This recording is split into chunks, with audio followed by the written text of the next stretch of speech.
Yo, what up, y'all? I'm back with another video, and we're gonna talk about getting a small business loan, and I'm gonna also differentiate between a small business loan and how in some of those ways they'll be similar to a personal loan, right? So I'm gonna put personal loan on this side because what we know both about business and what we know about personal loans is that both of them is where we're borrowing funds, right? They're both a loan. They're both a loan, right? And there are some similarities when you're trying to get funding for your business. Now, a personal loan, as I discussed in a previous video, you can go watch my YouTube.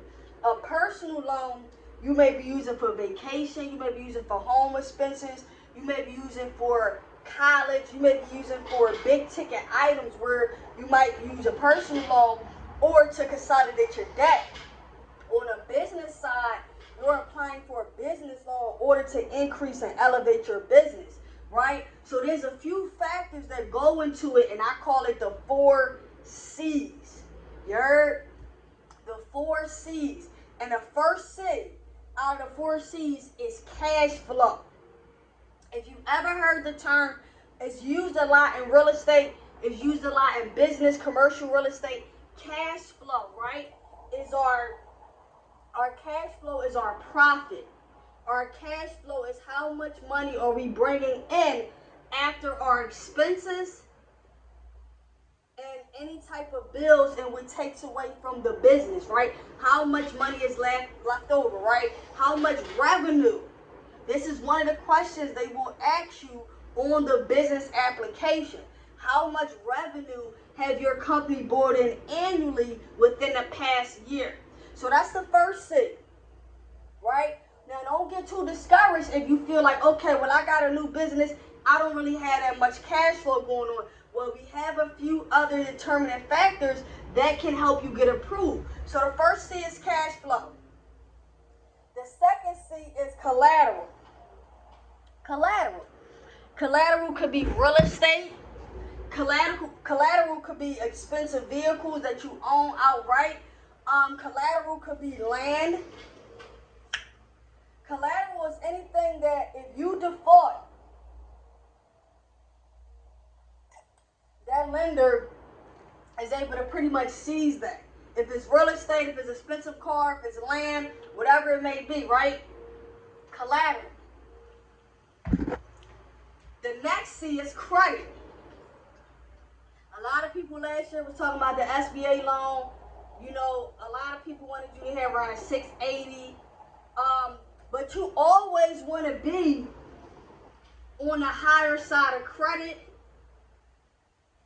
when you are applying for the loan because you are going to get better terms, right? It's like when you go cash your check at the check cashing place and they run you $300, or you go cash it at the bank for free. Why wouldn't you want the lower option? So we always want to go higher. We always want our credit to be as high as possible, right?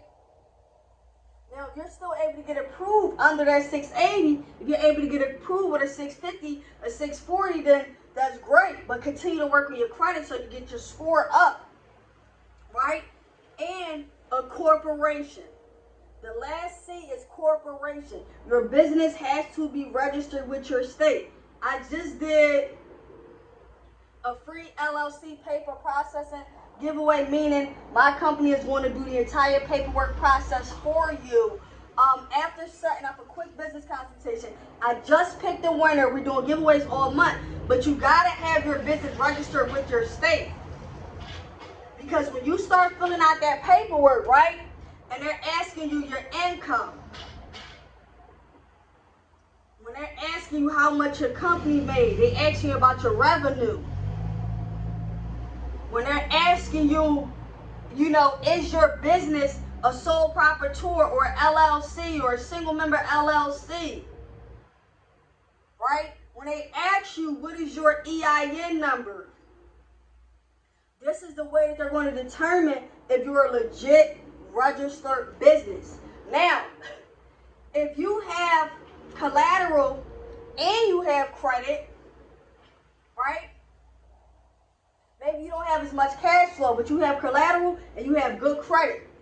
You can still be approved for different loans, right? If your business is not registered, without the business being registered, there's no chance of no loans, no money, no funding, anything, if the business is not registered. So you got to register the business first, but you want to make sure to tackle these three as far as your credit, your collateral, and building that cash flow in your business, being able to document that cash flow so that the banks can be able to see that you have some money coming in and you are not as high a risk because you're able to pay those funds back. So these are the 4 C's. Now remember, you got small business loans. Now, on a personal side, right? Instead of your cash flow, if you was getting a personal loan, they're going to look at your W-2 income. But if you're self-employed, they will look at your self-employed income. Credit will always be a major factor, even with the personal loan as well. So your credit score is going to play a part, even if you was trying to get a personal loan, opposed to a business loan. Collateral. A lot of times, if you notice, when you go apply for credit cards and personal loans, they ask you about bank accounts. They ask you about other assets, other income, things like that. Do you own your home? That's a part of collateral as well. A personal loan, the biggest difference, you don't have to have a business registered because it's your personal loan, and they'll go off your social security number. They'll go off the information on your credit report. So you don't have to have a business to get the personal loan. You do got to have a business to get the business loan. So as we see, there's some similarities when it comes to the credit. Both sides, you need credit. It'd be great to have some collateral. It'd be great to have that income, right? And if you're starting a business, it'd be great to have your business registered so you can actually get approved and your application will actually get reviewed, right? So these are the 4 C's of credit. If you're looking to get a business loan, if you need more advice, hit the website, preciouscredit.net, and I'm going to see y'all next time. Peace.